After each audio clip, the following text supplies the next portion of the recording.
ವೀಕ್ಷಕರೇ, ಜಾನಕಿ ಟಿವಿ ಸುದ್ದಿವಾಹಿನಿಗೆ ಸ್ವಾಗತ. ನಾನು ನಿಮ್ಮ ಎಂ ಮಹದೇವಸ್ವಾಮಿ. ಚಾಮರಾಜನಗರದ ಗಾಳಿಪುರ ಬಡಾವಣೆಯ ರೆಹಮಾನಿಯಾ ಮಸೀದಿಯಲ್ಲಿ ಮುಕ್ತಬೆ ನೂರುಲ್ ಹುದಾ ಎಂಬ ಅರಬ್ಬಿ ವಿದ್ಯಾಭ್ಯಾಸ ಕೇಂದ್ರ ಪ್ರಾರಂಭವಾಯಿತು. ಇಂದು ನಡೆದ ನೂರುಲ್ ಹುದಾ ಅರಬ್ಬಿ ವಿದ್ಯಾಕೇಂದ್ರದ ಸರಳ ಕಾರ್ಯಕ್ರಮವನ್ನು ಹಮ್ಮಿಕೊಳ್ಳಲಾಯಿತು. ಇನ್ನು ಕಾರ್ಯಕ್ರಮವನ್ನು ಉದ್ದೇಶಿಸಿ ಶೇಖ್ ಹಫೀಜ್ ಸಮೀರ್ ಜಾಮಿಯಿ ಅವರು ಮಾತನಾಡಿದರು.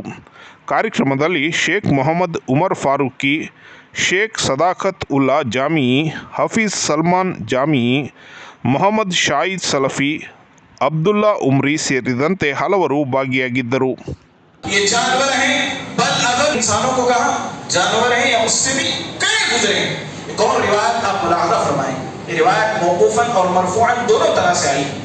हज़रत अब्दुल्ला इब्न उमर रज़ियल्लाहु अन्हु के साथ मैं काबतुल्लाह का तवाफ कर रहा था.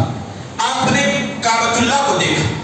काबतुल्लाह को देख करके अल्लाह के नबी अगर आप दीन की गवाही देते हैं, अल्लाह की गवाही देते हैं, कलिमा तौहीद की गवाही देते हैं, अल्लाह के यहाँ आपकी ये गवाही मकबूल होगी. अगर आप ये जाने बगैर, समझे बगैर नाम के मुसलमान बनकर के जिंदगी गुजार कर इस दुनिया से चले जाएं, क़यामत के दिन अल्लाह के पास अपने मुसलमान होने की गवाही दें, आपकी और मेरी इस गवाही का अल्लाह के पास कोई एतबार नहीं. आज अदालतें लगती है, अदालतें लगती है. गवाही के तौर पर एक आदमी को अदालत में पेश किया जाता है.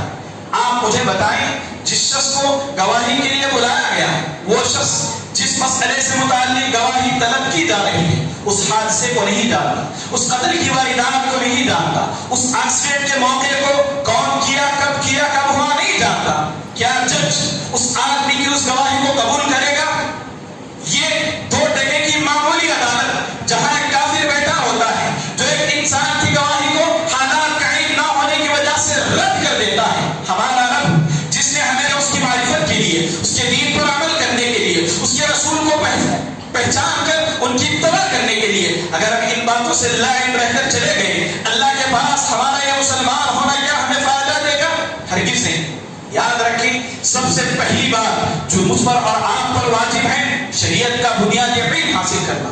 दिन में 5 वक्त मैं और आप नमाज पढ़ते हैं. नमाज में आपको इस बात का इल्म होना जरूरी है, लाजिम है कि नमाज के अरकान क्या है. इसलिए कि अरकान छूट जाए नमाज वाजिब है. वाजिबात क्या है? वाजिबात छूट जाए सजदे सवाब पर वाजिब है. सुन्नत अगर छूट जाए सवाब में कमी वाक़ई होगी. एक इंसान है जिसे नमाज के अरकान नहीं मालूम, वाजिबात नहीं मालूम, अगर उससे अरकान में गलती हो रही है तो सजदे सहू कर रहा है, वाजिबात में गलती हो रही है तो नमाज को दोहरा रहा है. एक नमाज जो कलिमा तौहीद के बाद जिसकी अहमियत सबसे ज्यादा अल्लाह रब्बुल आलमीन ने